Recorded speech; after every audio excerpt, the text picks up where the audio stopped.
watch the TVs, a lot of matches were just squash matches, but mine especially 2 minutes, 1 minute, handicap matches, whatever. It was just to get the character, one-man gang character, more, I guess, over.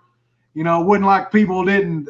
So once you went to WWF, it's like you didn't have any past, basically. You just you started your career all over. I mean, anything you did in the past, it wasn't like I could get up there and say, I was UWF champion. You couldn't say that. You're basically a whole new person being reborn.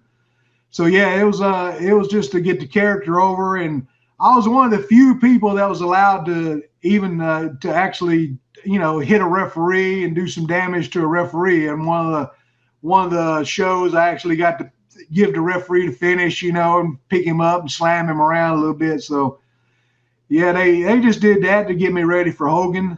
And so that was basically it. He said, just, keep your tights clean, which means, stay on your feet. Don't be taking no crazy bumps, save all that for the Hulkster, baby.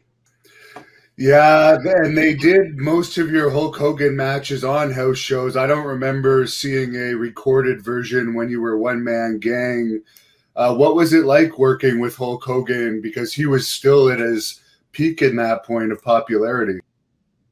Yeah. It was like, it's crazy. Well, I mean, I know I keep saying crazy, but, it was crazy. I mean, he was just, man, they built him up to be so over. It's just, I don't know. I mean, how do you build somebody up that much to they're over that big? You know what I'm saying? And as soon as his music would hit, he didn't even have to be out there. Just the music itself, and the whole building would explode. And people say, "Oh man, well, you had sellouts after sellout after sellout," but I'm like, well, it wasn't me. It was Hogan. Hogan could be out there with a broom and a mop and sell the place out at that particular time. I just happened to be the lucky body that happened to be against it at that time.